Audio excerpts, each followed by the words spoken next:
We had just finished decorating our new living room. My mother-in-law walked in and said, "Wow, it's very you." I asked what that meant. She paused, like if IKEA had a personality.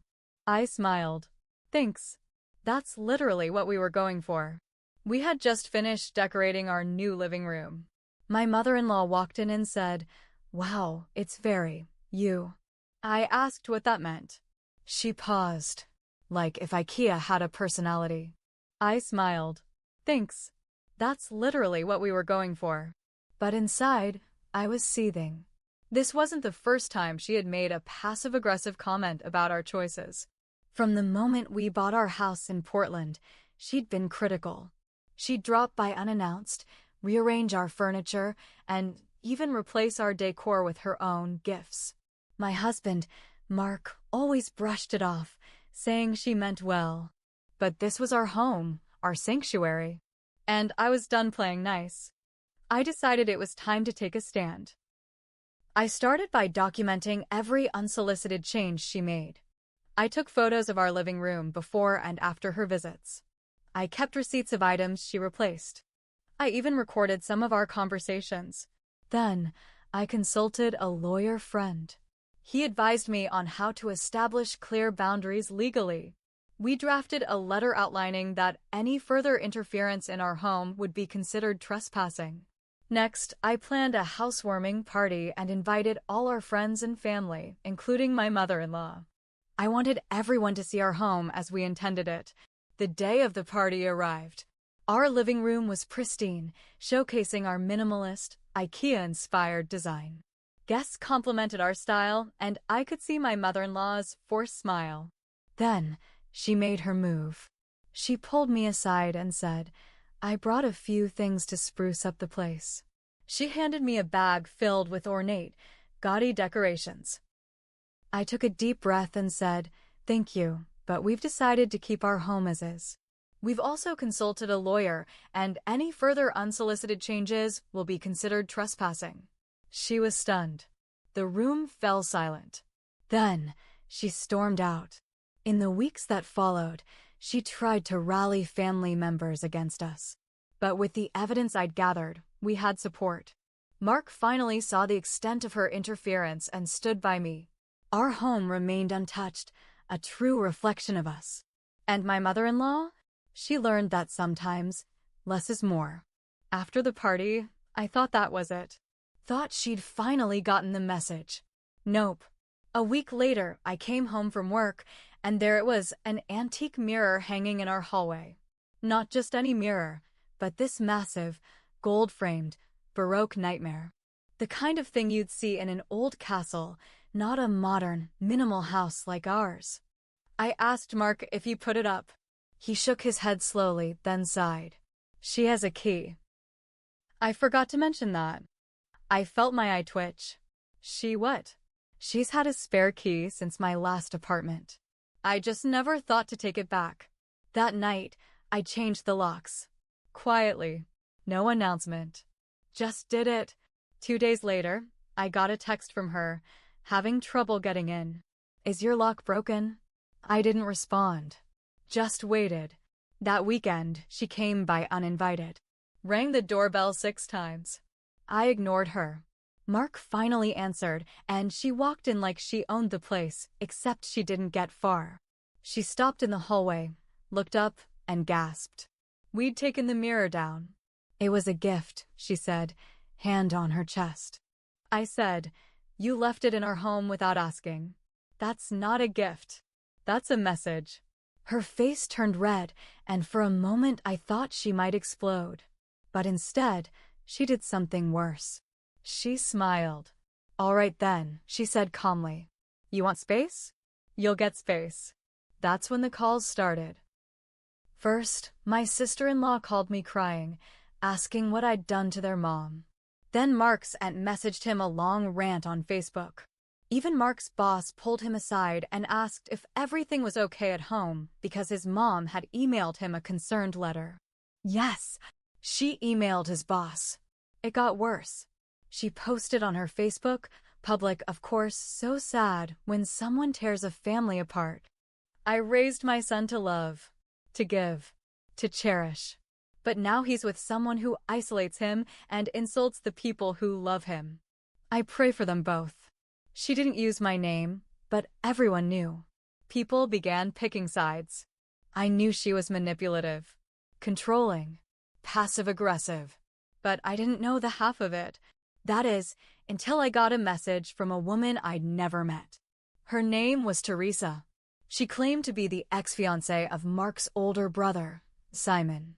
I know this is out of nowhere, she wrote. But I saw what your email posted. I've been there. I just wanted you to know, you're not crazy. She told me everything. How their engagement fell apart because of the same things. How she'd wake up to find furniture moved. How she was accused of cheating after Mark's mom snooped through her emails. How, in the end, Simon didn't stand up to her. She crushed us, Teresa said. I still have nightmares. I read the message twice. Then again. Mark had never even told me Simon was engaged before. That night, I showed Mark the messages. He stared at the screen for a long time. I didn't know, he said quietly.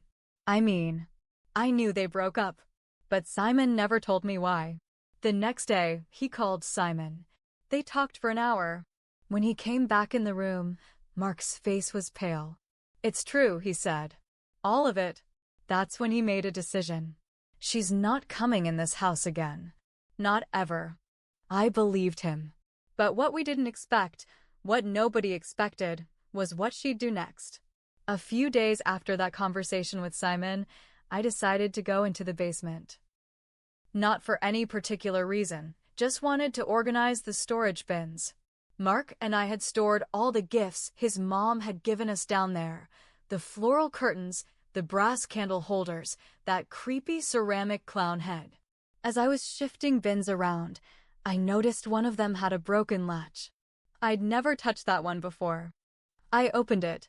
Inside were old photo albums. Not ours. His mom's. At first, I figured she must have dropped them off at some point. But as I flipped through them, something didn't feel right. There were pictures of Mark. His childhood. Birthday parties.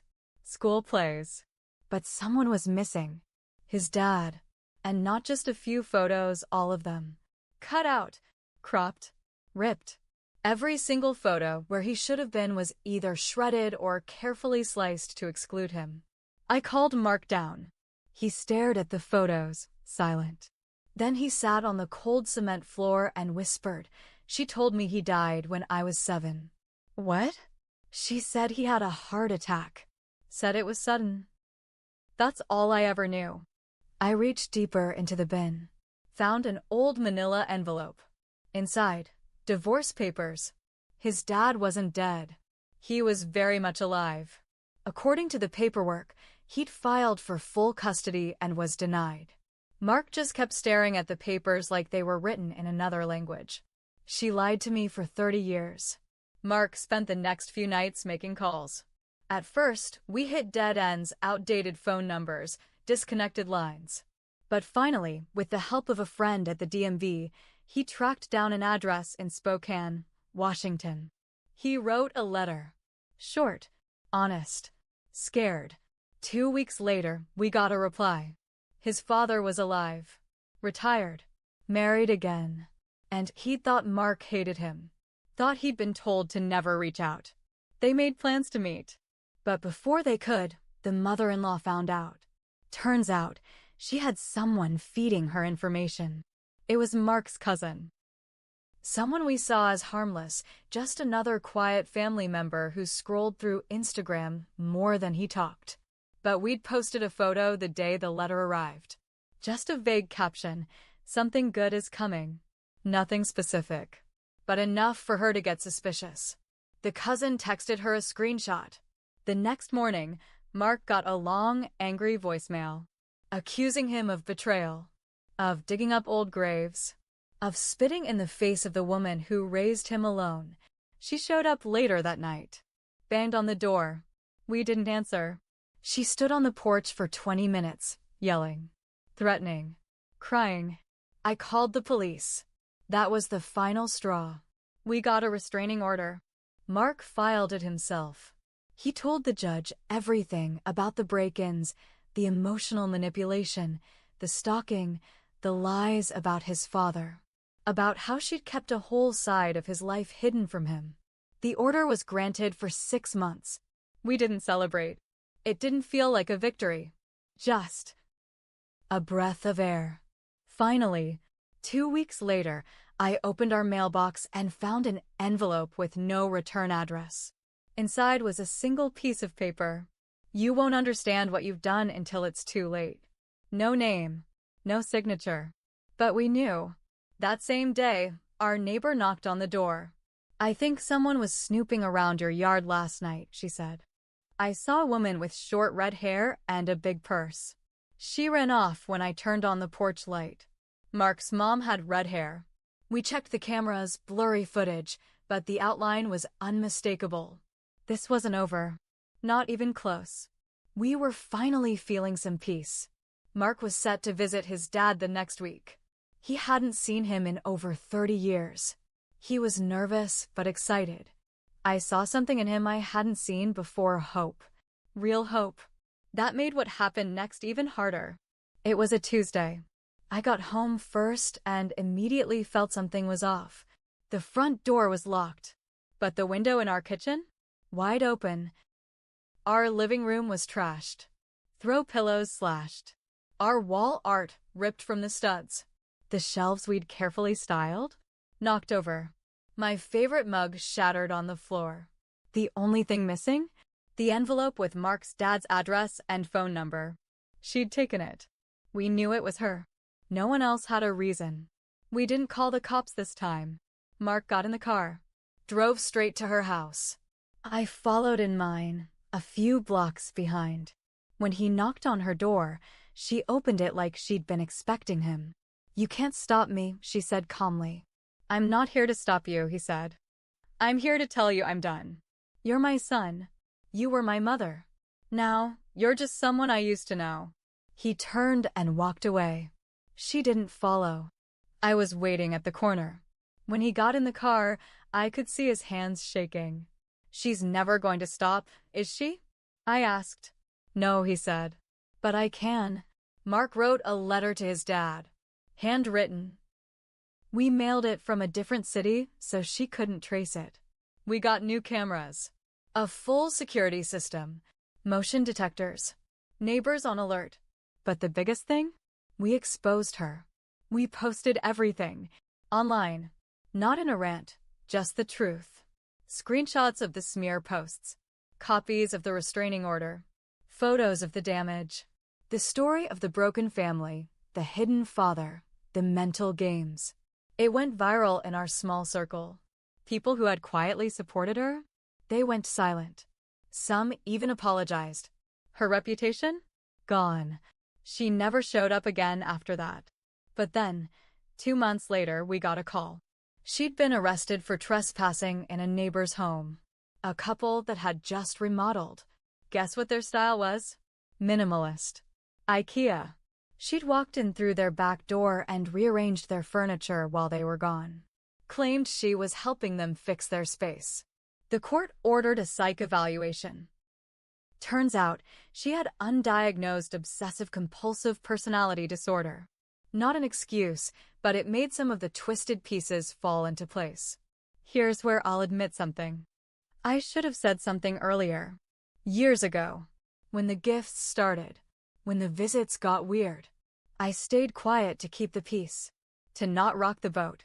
I thought I was being respectful. But I wasn't being strong. I let her walk all over my boundaries because I thought that's what being a good daughter-in-law meant. It wasn't. It meant living in fear, in chaos, in silence. Mark? He regrets not asking more questions about his childhood. About his dad. About why his memories were always so one-sided. We both learned this. Silence doesn't keep the peace. It just makes it easier for the wrong people to keep control. Mark visited his dad. They hugged for a long time, sat on a porch, and talked until the sun went down. He said his dad cried, said he thought about him every day. We're building a new living room now. Same IKEA style. Only this time, it's far away from the woman who once thought she could decorate our lives like they were hers. And in case you're wondering, no, she doesn't know where we live now. And she never will.